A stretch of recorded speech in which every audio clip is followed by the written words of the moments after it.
매일 쏟아지는 엄청난 정보의 피로감을 느끼시는 분, 토론을 시작했지만 결국 언쟁으로 마무리하시는 분들을 위한 본격 시사 프로그램입니다.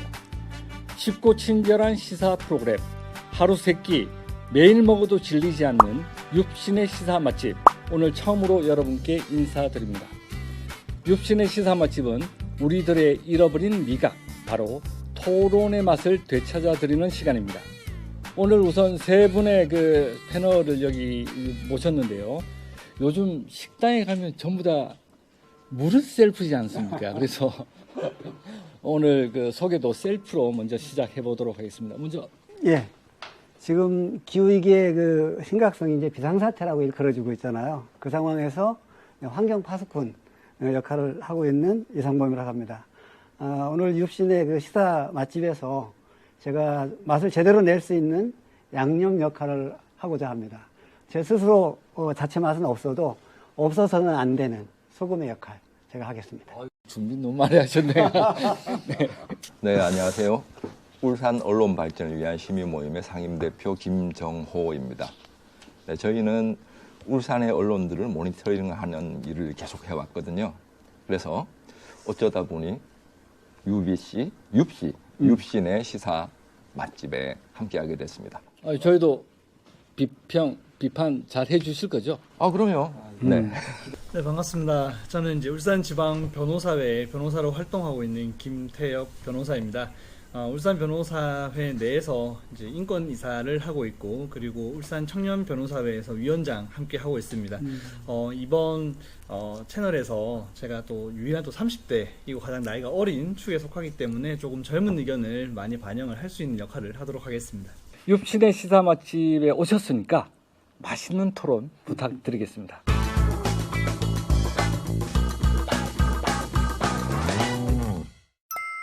자, 오늘 토론 주제는 40여일 앞으로 다가온 6.1 지방선거입니다.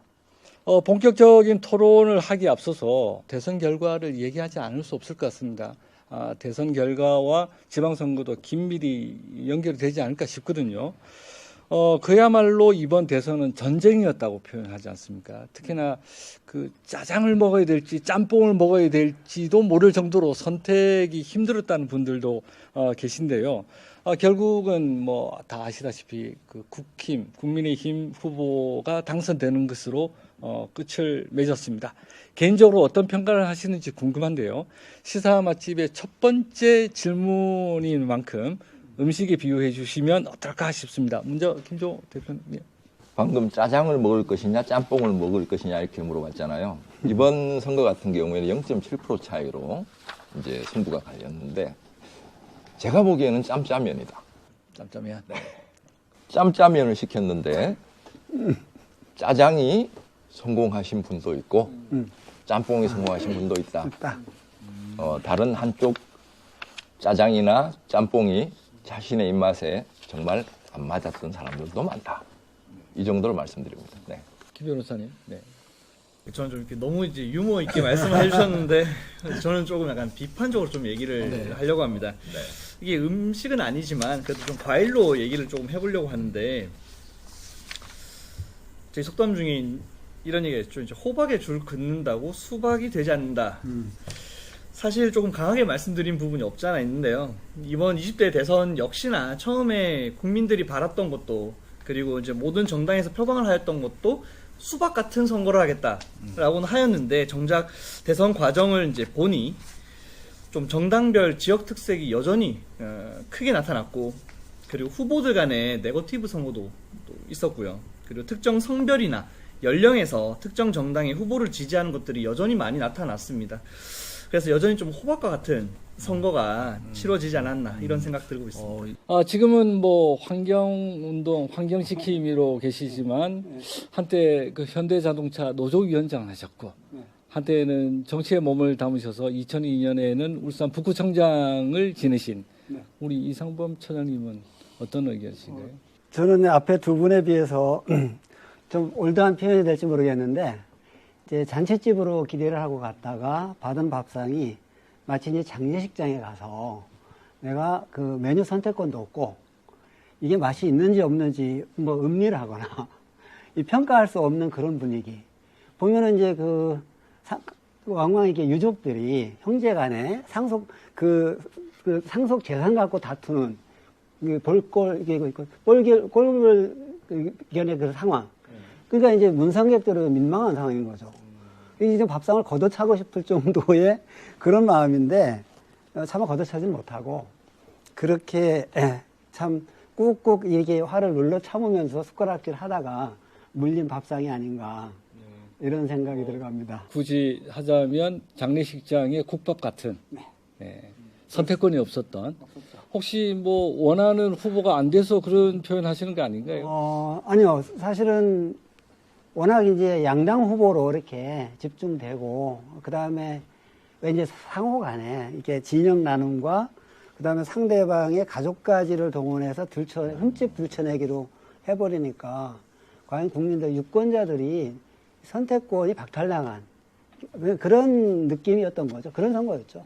결국은 뭐 정책을 위주로 해서 그 후보자들을 우리가 따져볼 수 없는 그런 국면으로 뭐 진행된 것이 뭐 그런 평가를 낳지 않나 이런 생각이 듭니다. 그렇다면 이쯤 해서 울산의 득표율만을 좀 따지면서 우리 그 지방선거 후보자들의 연관성을 따져야 될 것 같은데요. 울산의 득표율, 대선 득표율을 한번 따져봐야 될 것 같습니다. 그 전반적인 득표 상황 어떻습니까? 네, 제가 말씀드리죠. 이번 대선에서는 19대 대선에 비해서 울산 투표율이 1.1% 정도 낮아졌습니다. 아무래도 코로나 영향도 있고 또 비호감 대선이라는 이런 부분도 있었는데요. 울산 같은 경우에 북구와 동구가 조금 다른 지역구에 비해서 좀 확연한 차이가 나는 그런 결과를 나타냈는데요. 중구 같은 경우에는 이재명 후보가 38.1%, 그리고 윤석열 후보 54.4%, 남구는 이재명 후보 37.5, 윤석열 58.4, 동구 이재명 45.7, 윤석열 48.3, 그리고 북구가 이재명 후보가 1% 차이로 이겼어요. 0.1%포인트죠. 예, 0.1%포인트. 예. 굉장히 이제 우리가 선거 방송을 보면 영남 쪽이 다 빨간데 한 군데에만 이렇게 파란 점이 파란 점이 이렇게 찍혀서 울산 북구였다는 거죠. 몇 표 차이였나요? 몇 표 차이였죠? 95표. 95표. 네, 95표. 95표 차이. 종이 한 장인 거예요. 이 종이 한 장 차이. 그 정도 차이였지만 유의미하게 그 경상도 권역에서 이재명 후보가 승리한 뭐 지역구라고 표현한다면 그렇게 될 수 있겠네요. 네. 지금 보면 이제 울주구는 이재명 후보가 38.8, 윤석열 후보가 56.7%였는데 중구, 남구, 울주군 같은 경우는 득표가 거의 비슷해요.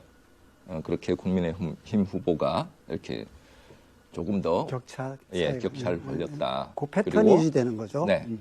그 울산 전체로 보면 그 이재명 후보 몇 %포인트 득표했다고 볼 수 있죠? 몇 네, 울산 전체를 보면 이재명 후보가 40.79%를 40%는 넘긴 네, 그렇죠. 그렇습니다. 네, 처음으로 처음이에요. 했고 울산이 맞습니다. 울산이 광역시로 승격된 이후로 당일 진보 정당이 40%를 넘은 것은 이제 이번에 처음이었다. 예, 이번이 처음이었죠. 중에서도 울산 북구가 이제 눈여겨 볼 만한데요. 북구 상황 한 번 더 말씀해 주시면. 사실 이제 북구에서 유의미하게 이제 종이 한 장 차야 정도 0.1%포인트를 이겼는데, 이제 북구와 동구는 항상 이 지방선거에서 이런 패턴들이 있었어요. 그러니까 지방선거가 부활된 초기에는 노동계 후보가 거의 이렇게 압승하는 분위기가 한동안 유지되다가. 그때, 그렇죠. 그 당시에 이제 당선되신 거죠? 그런 분위기의 편성에도 당선했었고, 이번에 보면은, 그러니까 8개 동 중에서 5개 동을 이제 이재명 후보가 이겼고 3개 동에서는 윤석열 후보가 이겼는데 유의미한 변화가 뭐냐 하면은 그 격차가 1000표 이상 나는 데가 없어요. 북구에서 가장 진보와 보수 후보 간의 표차가 거의 더블 스코어 이상으로 항상 났던 데가 강동동이었어요. 근데 강동동이 강동 개발로 인해서 이제 신규 아파트 단지에 유입한 인구가 많다 보니까 유권자가 2배 늘었고, 전에는 진보 정당 후보가 30% 이상을 득표하기가 어려웠던 지역이에요. 근데 지금은 거기도 거의 얼마 차이 안 나는. 보니까 4,400대 3,845니까 한 560표 차이밖에 안 났고, 또 하나 유의미한 흐름은 이게 이제 진보정당 후보들이 강세 지역이었잖아요. 노동계 지역으로. 이게 이제 심상정 후보가 항상 두 자릿수 이상은 받던 거였는데, 뭐 아주 이제 한 5,000표 정도로 줄었고, 진보당 후보가 단체장 그리고 국회의원 이렇게 이제 당선을 시켰던 지역인데, 여기에 500표 정도 못 받았어요. 허경영 후보가 받은 표의 3분의 1도 안 되는 표. 이거는 뭘 의미하냐면은 아마도 이제 진보정당 지지층이 사표 방지 심리와 쏠림 현상으로 자당 후보가 있음에도 불구하고 이제 이재명 후보로 표를 몰아줬고, 그 결과가 0.1% 신승으로 나타난 게 아닌가. 네. 이번 대선의 또 하나의 그 쟁점을 본다면 세대론이었다고 볼 수 있습니다. 뭐 정치권에서는 뭐 세대 간 갈라치기라는 표현을 쓰면서 완강하게 그 세대 논쟁이 있었는데요. 어떻게 보면은 그 20대에 가장 가까운 나이신 우리 30대 우리 김 변호사님께서는 이번 대선 결과를 어떻게 보시는지 궁금하네요. 말씀하신 것처럼 이제 연령별 특정 정당 지지도도 이제 확연히 좀 차이가 났었고요. 역시나 좀 보수 정당이라는 좀 이미지 때문에 조금 나이가 좀 있으신 분들, 유권자 분들 같은 경우에는 이제 확실히 보수 정당의 표쏠림이 좀 심각한 수준이었고요. 그리고 이제 젊은 층, 20대, 30대 층 같은 경우에는 이제 진보 정당의 표쏠림 현상 또한 이제 심각한 수준이었습니다. 그런데 이번 대선은 이제 특히나 조금 차별성이 있었던 것이 20, 30대 젊은 층에서 남성과 여성의 표 또한 갈라치기라는 이제 문제가 약간 좀 발생을 했던 것 같습니다. 그래서 뭐 차기 대선에서는, 그리고 차기 이제 지방선거에서는 이런 것들이 조금 더 완화되는 것들이 좀 보여지는 것이 이제 좀 선진 정치로 나아갈 수 있는 방향이 아닌가 싶습니다. 뭐 그건 원론적으로 참 좋은 말씀이긴 한데, 결국에는 선거란 것은 득표를 해야 되고 득표를 해야 이길 수 있기 때문에 그 문제가 쉽게 없어지지는 않을 것 같고요. 대선 국면에서 드러났던 그러한 이슈들이 지방선거에서도 여전히 계속되지 않을까 하는 생각이 저는 들기도 해서 앞으로 우리 정치가 풀어야 될 심각한 숙제 중에 하나가 아닌가 그런 생각을 하고 있습니다. 어쨌건 뭐 최종 결정은 국민의 힘으로 힘이 승리하는 것으로 끝났기 때문에 이번 지방선거에서도 국민의힘 같은 경우는 상당히 이제 기대에 차 있을 것이고, 저번 지방선거에서 압승을 거뒀던 민주당 같은 경우는 어떻게 수성할 것인가 고심할 것 같습니다. 그 온도 차이가 있을 것 같은데, 그 김 변호사님 보실 때는 지금 국민의힘은 어떤 분위기인가요? 말씀하셨던 대로 국민의힘 입장에서는 이번 대선을 승리를 이끌었기 때문에 이러한 승기를 지방선거까지 이어가고자 하는 모습들이 눈에 보입니다. 말씀드린 대로 이제 보수 정당이라는 이미지가 어떻게 보면 비교적 나이가 든 분들이 지지하고 활동을 하는 그런 정당이라는 이미지가 강했는데, 이번 지방선거에 예비 후보로 등록하신 분들을 보면 이제 국내 선거 역사상 첫 10대 후보가 이제 국민의힘 예비 후보로 등록을 하기도 하는 등 이러한 이미지를 탈피를 하고자 하는 노력이 많이 보이고요. 전국적인 현상이시죠? 지금 말씀하신 거는. 네, 그렇습니다. 울산은 전체적으로 나이가 상당히 조금 많은 후보분들이 지원을 하셨던 것 같은데, 네. 전국적인 그 국민의힘 분위기는 이제 아주 네. 젊게 가고 있다. 그렇습니다. 젊게 가려고 하는 이제 힘을 좀 내려고 하는 것 같고요. 네. 뭐 울산 지역 같은 경우에도 이제 비례대표 후보를 이제 제외한 숫자를 말씀을 드리면, 더불어민주당의 같은 경우에는 75명이 예비 후보로 이제 신청을 한 것에 비해서 국민의힘은 107명이 접수를 한 것으로 나왔습니다. 그래서 어떻게든 이번 지방선거에서 대선의 승기를 끝까지 놓치지 않겠다라는 이런 의지가 보이는 대목입니다. 지금 뭐 선거 국면에 돌입했기 때문에 지방의회도 이제 텅텅 비어서 의회가 잘 운영되지 않는다라는 언론 보도까지 나왔었는데요. 어떻습니까? 현역에 있는 우리 시의원, 구의원들도 지금 다 출마할 태세를 보이고 있는 거죠?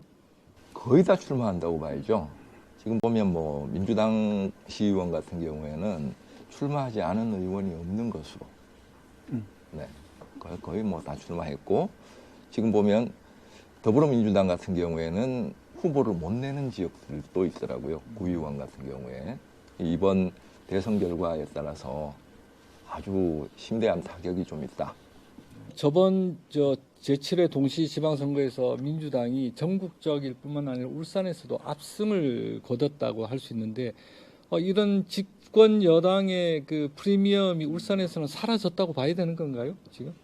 집권 여당 같은 경우에 지금의 집권 여당이랑 미래 권력이랑 좀 다르잖아요. 이번에 윤석열 후보가 됐는데 지난번 선거 같은 경우에는 문재인 대통령의 지지율이 굉장히 이제 올라가는 그런 상태여서 울산에도 큰 영향을 받았다 그러면 윤석열 당선자 같은 경우에는 인기가 다른 대통령들에 비해서 좀 낮게 출발하고 있거든요. 그래서 이게 어떻게 울산 선거에 영향을 미칠지는 한번 두고 봐야 될 문제입니다.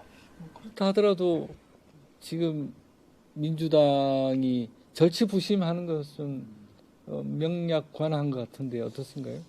제가 보기에는 절치부심했던 거는 오히려 이제 국민의힘이었고요.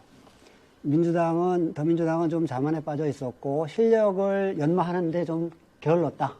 저는 이렇게 생각을 하고, 방금 이제 김종호 대표가 얘기한 것 중에서 지난 19대 대선은 이제 촛불혁명이라는 특수성, 그죠? 탄핵. 이 연장선상에서 대통령 선거, 당선되자마자 이제 취임을 했고, 곧바로 이어서 이제 지방선거가 이어졌어요. 그 틈이 없었어. 그 여세가 이제 문재인 대통령에 대한 지지와 더불어서 그 촛불 전국의 분위기가 그대로 이어졌기 때문에 사실 국민의힘 후보들이 아무리 좀 뛰어난 경쟁력을 갖고 있어도 힘을 쓸 수 없었고, 더민주당 후보들은 그 당시에 사실 본인의 실력으로 이런 압승을 거뒀다기보다는 시운이 따라준 그런 분위기. 그러니까 한쪽은 맞바람을 안고서 그러니까 물살을 거슬러 올라가는 헤엄을 쳤고, 한쪽은 이게 물살을 이렇게 타고 내려오는 헤엄을 친 것과 같은 기울어진 운동장 선거였다. 이번은 어떠냐? 그렇게 그게 되바뀐 건 아니지만은 방금 얘기하신 것처럼 이제 윤석열 당선자의 그 높은 지지도를 등에 업은 그 유리한 국면은 아니지만은 지형 자체가 국민의힘에게는 이제 권토중내에 이런 분위기가 됐고, 더민주당은 그동안 이제 압승을 해서 석권했던 단체장, 그 다음에 이제 지방 권력, 모든 권력들에서 그 압승에 걸맞는 실력을 보이지 못했다. 그래서 이제 집권 여당이 되긴 해서, 인적 자원도 좀 풍부해졌고, 당원들이 비약적으로 늘었어요. 그래서 예전에 사실 19대 대선 이전에는 울산에서 민주당의 존재감이 거의 저당한 편이 없었습니다. 진보정당이 그 자리를 차지했었는데, 그게 이제 바뀐 시점이 17년의 19대 대선인데, 지금 민주당 상황을 보면은 아까 우리 김 변호사님 얘기하신 것처럼 국민의힘과 더민주당의 예비후보 경쟁률 신청자, 이게 뭘 말해주느냐. 선거에 그렇습니다. 본선에서 당선 가능성이 높다고 생각이 되면은 당내 경선이 그만큼 치열해지는 거죠. 경쟁자가 몰리는 것이고, 더민주당 그렇게 밀리는 것이 훨씬 적은 이유가 현재 이제 더민주당의 정서를 말해주고 있는 거 아니냐. 저는 그나마 이제 민주당이 좀 희망을 걸려면은 후보자 조기 확정하고, 그 다음에 이제 상향식 공천으로다 내부 공천 후유증을 최소화해야 되겠죠. 민주당은. 반대로 지금 국민의힘은 이 내부 경쟁이 굉장히 치열해요. 공천 결과에 따른 이렇게 불복과 탈당 이것도 생길 거예요. 이게 상당히 이제 민주당으로서는 사실 기대해야 되는 남의 실책을 기대해야 되는 거. 또 하나는 진보정당의 문제입니다. 진보정당이 대선에서 힘을 못 썼지만은 사실 진보정당의 개인 경쟁력을 갖고 있는 예비 후보들이 많이 있는데, 진보정당이 이번에 했잖아요. 후보를 만나는 것이 아니라 선택과 집중을 통해서 정말 경쟁력 있는 후보를 제한적으로 내거든요. 그 지점에 3파전이 되는 것을 민주당은 가능한 한 좀 피하는 걸 필요하다. 저는 이렇게 생각합니다. 저희가 지금 얘기를 하고 있지만 왜 대선 얘기를 이렇게 많이 하느냐. 결국은 대선과 지방선거의 연관을 살펴보기 위한 것인데요. 제가 표를 하나 보여드릴게요. 이게 지난 19대 대선 결과입니다. 19대 대선 결과가 이렇게 났었죠. 거의 이제 문재인 후보가 그 대구, 경북, 경상권역을 빼고는 다 승리한 것인데요. 이 이후에 있었던 지방선거를 보세요. 거의 비슷한 패턴으로 가고 있다는 것을 알 수 있습니다. 여기 한 1년 정도의 시차가 있는 상태에서 이렇게 됐었는데, 이번에 그 대선 이후에 있는 이 지방선거는 정말로 가까운 시간에 벌어지는 것이기 때문에 이번에 그 윤석열 후보가 승리한 그것이 지방선거에도 이어지지 않을까 이런 생각을 가져서 이제 여러분하고 얘기를 나눴었던 것이고요. 결국은 이제 이 대선 결과를 바탕으로 해서 각 정당별 후보자도 이제 그 어느 정도 윤곽이 잡히고 있는 것 같습니다. 울산시장 같은 경우 어떻게 정리되고 있는지 한번 그 김 변호사님께서 한번 말씀해 주시죠. 지금 녹화를 하고 있는 하루 이틀 전 사이도 이게 정말 뭐 당내 경선도 치열하였었고, 뭐 단수 공천이 됐느냐 마느냐 얘기도 계속 나왔었고 한데, 뭐 지금 오늘 녹화일을 기준으로 말씀을 드린다면 이제 국민의힘에서는 당내 최종 경선 후보로 선정이 된 네 분이 있습니다. 김두겸 전 남구청장과 그리고 서범수 의원, 그리고 이채익 의원이 있고요. 그리고 정가윤 전 국회 부의장이 결정이 되었습니다. 예. 민주당 같은 경우는 어떻습니까? 민주당 같은 경우는 이제 그 현재 울산시장이신 이제 송초로 후보가 단수 공천이 되었습니다. 그리고 이제 국민의힘 소속인 이제 박맹우 전 울산시장 같은 경우에는 이제 당내 1차 경선 결과에 조금 불복을 하면서 이제 재심 신청 또한 하였는데 그 또한 받아들여지지 않아서 무소속 출마를 하겠다라고 말씀은 이제 하셨고, 기사가 지금 나온 걸로 제가 확인이 되거든요. 이제 그래서 이렇게 울산지방선거에서는 크게 3파전으로 이어갈 거라고 예상이 됩니다. 뭐 이 지금 이제 말씀을 하신 후보자 중에 정말 의외의 후보자가 있다. 난 이 사람이 새로운 인물이라고 생각한다. 뭐 이런 분이 계실까요? 없죠. 어느 정도 예상 가능했던 후보분들이어서 올드보이다. 올드보이의 전성시대다. 울산은 네. 좋습니다. 뭐 이런 후보자들의 면면을 보면서 이번 지방선거의 전반적인 흐름일까요? 뭐 전망을 좀 해봐야 될 것 같은데, 후보자들이 이렇게 이제 세팅이 된 그 울산시장 선거, 뭐 어떤 전망을 하고 계십니까? 국민의힘에서 7명의 예비 후보 중 이제 여론조사 결과만으로는 가장 높은 그 적합도 이렇게 평가를 받았던 박맹호 후보가 컷오프 탈락이 됐단 말이에요. 이게 의미하는 바는 국민의힘은 이번 선거에서 시장 후보 누가 나가도 이길 수 있다. 이게 이제 자신감 내지는 자만감의 표현이라고 보여지고요. 반대로 이제 더민주당은 송철호 현 시장이 사실 현직임에도 불구하고 여론조사에 보면은 현직 프레임을 거의 못 누리고 있을 정도의 그런 지지도가 나오거든요. 이제 그런 현상에서 송철호 송철호 현 시장을 상대로 정말 치열한 흥행 경선을 할 만한 뉴페이스 카드가 없다는 거. 그 이제 시의원 한 명이 도전을 했는데, 이게 보면은, 왜 도전했지라는 생각이 들어갈 정도로다가. 윤호 의원 말씀이죠? 네. 아니, 뭐, 그렇습니다. 그래서 결국은 이제 단수 공천으로 찻잔 속에 태풍도 못한, 미풍도 안 되는 걸로 끝나버렸는데, 이렇게 보면은 예상했던 거는 이 시장 선거 사실은 그 원사이드로 가는 거 아니냐라는 생각을 했었던 거죠. 근데 이제 이 컷오프 되는 순간, 이게 이제 출렁이게 된 거예요. 그래서 이 앞으로 전망이, 한쪽에 일방적인 페이스로 가지 않을까 전망했던 것들이 선거 구도가, 이제 박맹우 전 시장의 탈락과 이제 탈당 후 무소속 출마, 이게 이제 끝까지 갈 거냐의 문제는 있어요.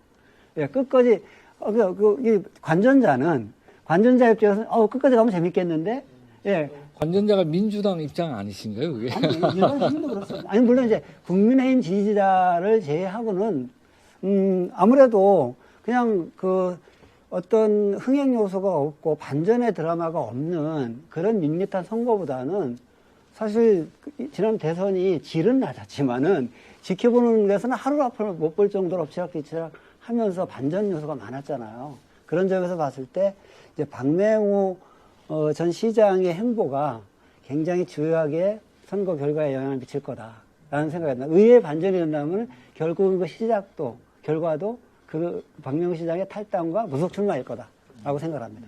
김 대표님은 이번 대선을 경과하고 지금 지방선거 국면으로 이제 돌입했는데요. 네. 뭐 어떤 그 연관이 있다고 보시고 어떻게 전망하십니까? 울산 같은 경우에 지난 지방선거 같은 경우에는 큰 기적이 일어났던 선거였다고 볼 수 있거든요. 여전히 예전처럼 흘러가는 것은 아닐까. 단 동구와 북구는 예외인데 그 예외조차도 사실은 관성에 의해서 흘러가는 것이다. 네, 그렇게 보고 있습니다. 김 변호사님, 네. 네, 조금 이제 젊은 시각에서 바라보신다면 이번 지방선거, 울산의 지방선거 총괄적으로 어떻게 전망을 할 수 있을까요? 후보자가 아직 정해지지도 않은 상황에서 이제 뭐라고 말씀드리기는 너무 이제 좀 시기상조라고는 생각이 듭니다만 노동자의 약간 성향이 강한 북구와 동구는 조금 예전과 같이 조금 진보 진영의 표를 조금 이제 몰아주지 않을까 싶은 생각이 들고 그 이외에 나머지 군들에서는 여전히 조금 보수 정당의 좀 우세한 결과가 이어지지 않을까라는 생각을 하고 있습니다. 그 대선이란 것하고 지방선거란 것하고 붙어 있을 때 결국 연관성을 가질 수밖에 없다고 보십니까? 매우 높다고 보여집니다. 이유는요? 우선 이제 먼저 치러진 대선에서 어쨌든 국민들의 약간 선택을 받았다라고 보여지고 특히나 이번 지방선거 같은 경우에는 거의 뭐 곧이어 이어지는 선거기 때문에 내가 중립적인 이제 입장을 취하고 있더라도 뭔가 대세에 뭐 아까 전에 말씀하셨던 것처럼 이것 또한 이제 관성처럼 다른 사람들 역시 이 후보를 지지하는구나라는 심리적 요인이 작용을 할 수밖에 없다라고 생각을 합니다. 김 대표님은 대선과 지방선거 붙어 있을 때 연관을 가질 수밖에 없다고 보십니까? 엄청난 연관을 가지죠.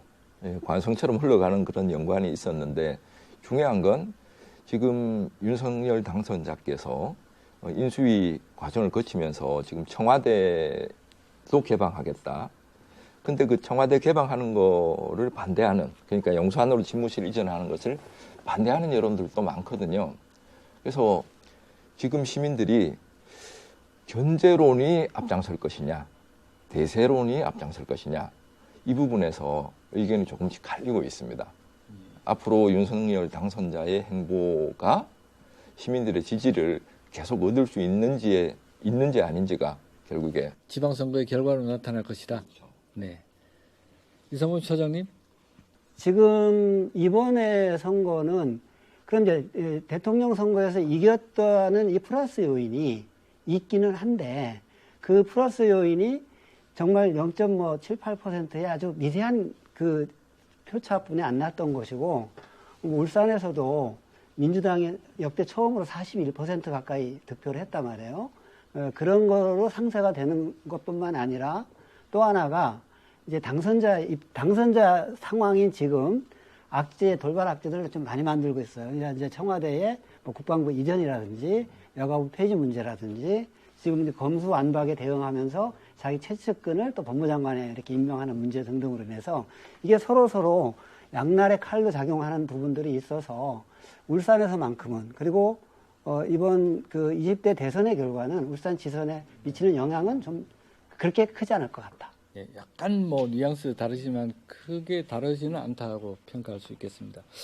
뭐 여러분들에게 지금 시사의 참맛을 토론의 참맛을 전해드리고 있는 육신의 시사 맛집 40여일 앞으로 다가온 지방선거에 대해 지금 얘기 나누고 있는데요. 맛깔난 한 줄 평으로 이번 뭐 주제에 대한 토론을 마쳐야 될 것 같습니다. 맛깔나는 한 줄 평. 김 변호사님부터 한 말씀 드릴게요. 이번에 이제 이게 좀 부담됩니다. 이게 한 줄평 같은 것들이 상당히 이제 부담이 되는데. 부담 원래 드리는 거예요? 맞죠. 이게. 네. 부담 상당히 느끼고 있습니다. 아까 전에도 말씀드렸듯이 이제 전국적인 성향이죠. 이제 울산 같은 경우에는 아까 말씀드렸듯이 그 단수 공천으로 이번 지방선거를 이제 더불어민주당에서는 준비를 하고 있고, 국민의힘 같은 경우에서는 지금 한 줄인데 좀 길게 하시네요. 지금. 그러면 짧게 하겠습니다. 뭉치면 살 것인가, 흩어져야 살 것인가. 무슨 뜻이죠? 길게 얘기해도 되겠습니까? 이게 한 줄평이긴 한데. 그러니까 이제 선택과 집중을 하여서 이렇게 단수 공천을 하는 것이 뭉쳐야 사는 방법인지, 그렇지 않고 끝까지 경선에서 이제 불꽃 튀는 이제 대결을 하여 흩어지는 모습을 보이긴 하지만 그렇게 하여야지 살 것인지, 여기에 대한 결과가 기대되는 이번 지방선거라는 뜻입니다. 네, 좋습니다. 김정호 대표 부탁드리겠습니다. 한 줄평은 위기가 뭔지 정확하게 아는 것이 중요하다. 누구에게 하는 말씀일까요? 모두에게 다 얘기하는 거죠. 네, 지금 출마하신 분들 보면 제가 쭉 이렇게 출마 기자회견을 이렇게 봤는데 너무 평이한 분들이 많았어요.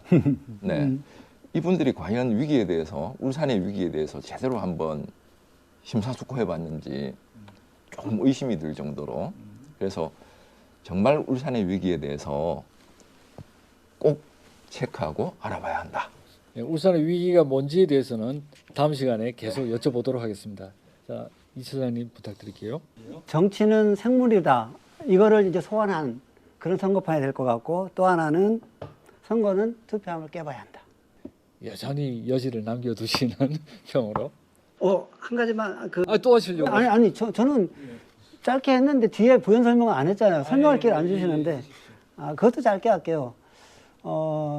울산 북구에서 2000년에 처음으로 북구에 이제 총선이 열렸어요. 됐어. 그때 KBS에서 당선자 발표까지, 인터뷰 발표까지 전국 방송을 내보냈어요. 근데 나중에 당락이 뒤바뀌었어요. 그래서 선거는 깨봐야 한다. 오늘 이 대선과 지방선거에 대한 토론을 이 세 분과 같이, 저까지 4명이네요. 같이 나눴습니다. 어떻습니까? 재밌었나요?